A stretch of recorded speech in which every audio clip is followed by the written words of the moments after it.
It's a part of my race prep, not race prep, but actual race daytime ritual is try to eat as healthy as possible to not kind of unravel all the training that I'd done leading up to the event. And one of the things is that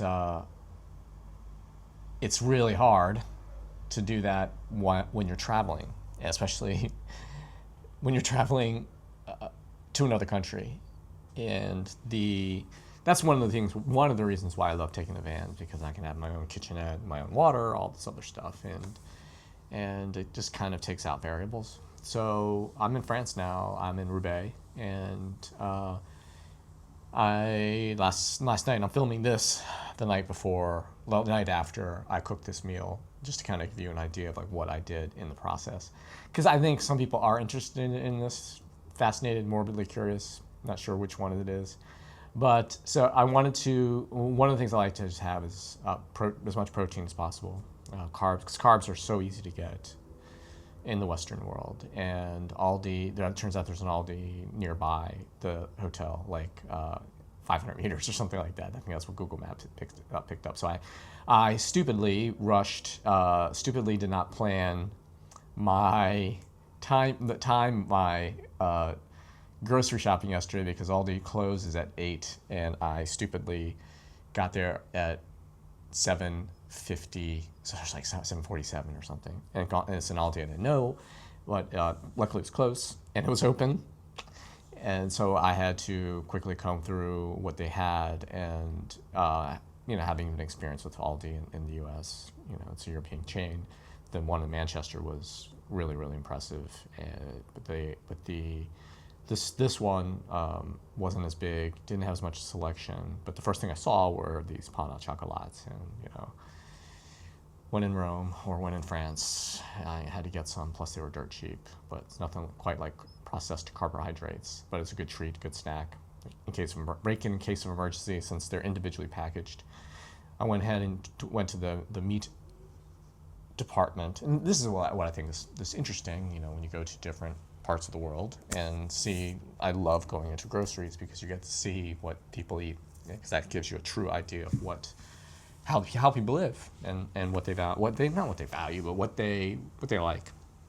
Wasn't a lot of red meat, but I found these perfectly sized little beef fillets, and they were. It was good to be, and this is the issue of traveling and cooking, is that most hotel rooms afar don't have refrigerators.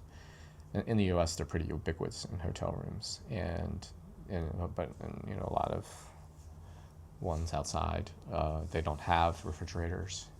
And honestly, I get it. It's like it's just one more thing that the staff has to clean up. You definitely shouldn't have microwaves, because that's just gross. But I do like it when hotels do have a communal microwave.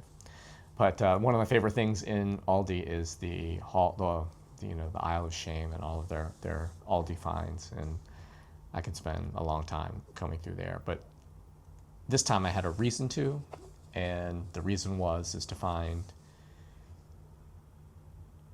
plates, which I forgot to bring, but they're granted. I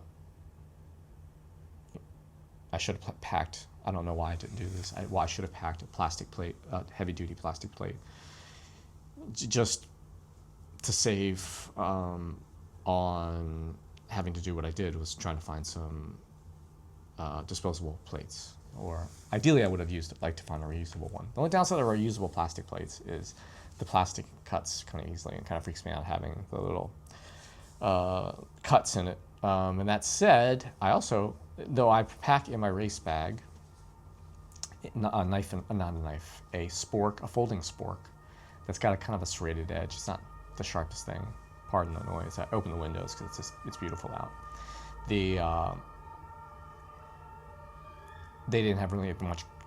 The cutlery, disposable cutlery they had, which is probably just as worthless as for cutting as my utility spork, were wooden disposable utensils. And those forks and spoons are fine, but the knife is pointless.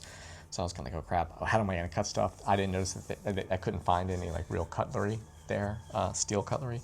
In Tesco in Manchester, I was able to buy a whole set of cutlery. Even though I needed one set, I just ended up buying a whole set. But still, it was so cheap that it didn't matter.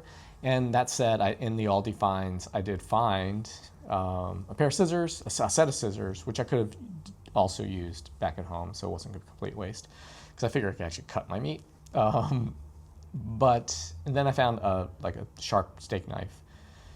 But that was kind of overkill, and if TSA opens that up, I kind of feel bad. I don't want to throw that away because tossing knives into trash is a dicey thing, especially if you're handling the rubbish. But so that said, I found a set of camping Adventure Ridge, which is their camping brand, a set of aluminum camping utensils, and it was just perfect. And it was the last set, so that was kind of serendipitous. You know, I got my haul, and I also wanted to get some greens for fiber. And ideally, I like spinach because it's easy to cook. It's lightweight, chock full of vitamins. But I couldn't find any, and I found these greens and had no idea what it was. My meta glasses weren't working, and I was obviously in a hurry. Now it was like 7:57, and I literally had someone called out, said, "We're closing in a minute." And so I had to make a decision really quick, and I couldn't figure out what that particular green was. And I assumed it was bitter, but hey, whatever. And so I just grabbed it and brushed out of there and got out on time. Luckily, it was a checkout. The checkout line wasn't too long, and I got out of there. And so when I started cooking, I brought my Foreman grill that I got from Manchester,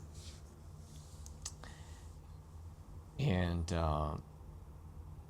even though it's a British plug, it's 240 volt, so all I needed to do was just use my travel adapter, and it only pulls 750 watts, which is, you know, probably not even 3 amps on 240.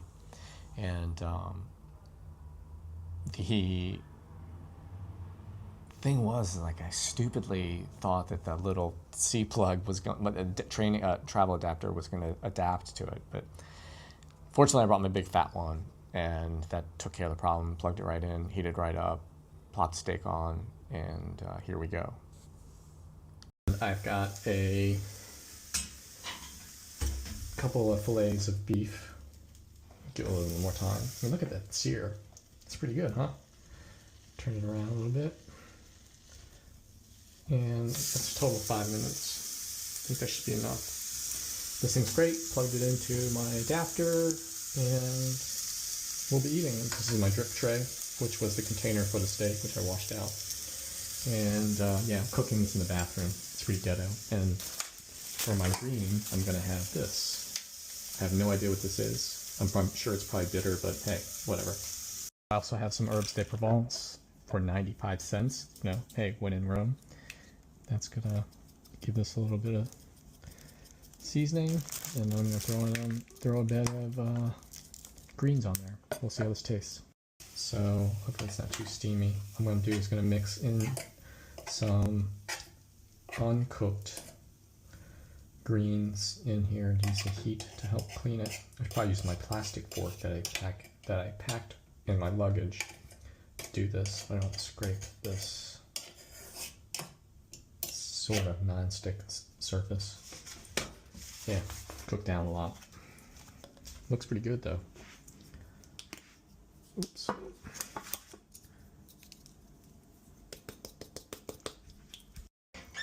These greens actually aren't that bad. I'm going to actually cook them on here really quick to help clean up some of the grease.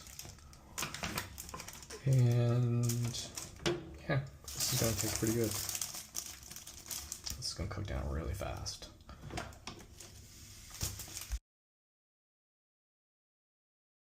So I probably shouldn't talk with my mouth full, but this steak is quite good. I think it was $5 for the steak, 240 grams. and it's great with the greens. The greens are actually quite good. If I can only figure out what this translates into. For some reason, my meta glasses weren't connecting to the internet. But yeah, this is another one of my meals cooked on the road. So here's the epilogue of my meal. It was great.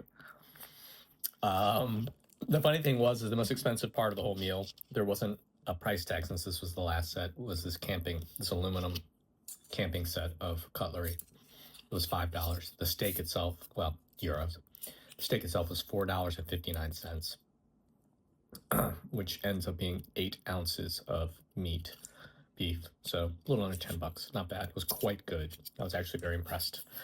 And how good it was, the Herbes de Provence was only 95 cents or whatever, whatever they call that in euros. And I'm having some chamomile tea, a really huge box for that was, I think, was literally only $1.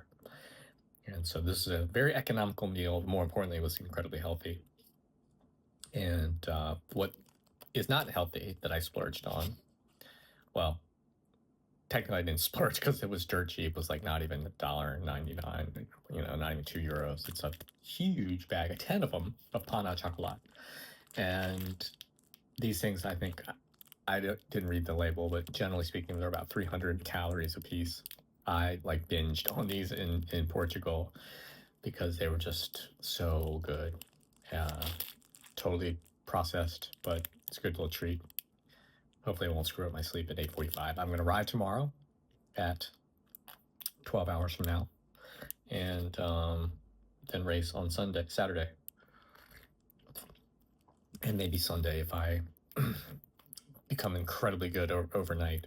But yeah, so worked out. No refrigerator in the hotel room, but I'm used to doing this because this is exactly what I did in Manchester, and the Foreman grill worked great. Okay, so this is actually fascinating. I had to read the receipt from Aldi. The one thing I noticed about the Aldi is in France, this particular one doesn't have nearly as much stuff as the one in Manchester. That one was quite nice. It had hardly any meat, as a matter of fact. But this was interesting. The Herbes de Provence. Sorry about the phone bouncing. Herbes de Provence was only 49 cents, and turns out they call euros the cents in euros cents. If that makes sense. See what I did there? Oh, I'm having another one because these are so dang good. That's 600 calories. Oh my goodness. Yeah. So the greens were only $1.29. Bananas, $1.09 I got. Only 3 of them, but they were nice and ripe. And the beef again was $4.59 for 8 ounces. And the tea was 95 cents. The paper plates were $1.89. And again, the most expensive thing was ding ding ding ding, $4.99. So I spent a total of $17.18 today for 10 of these and dinner and some greens tomorrow because those should last unrefrigerated overnight.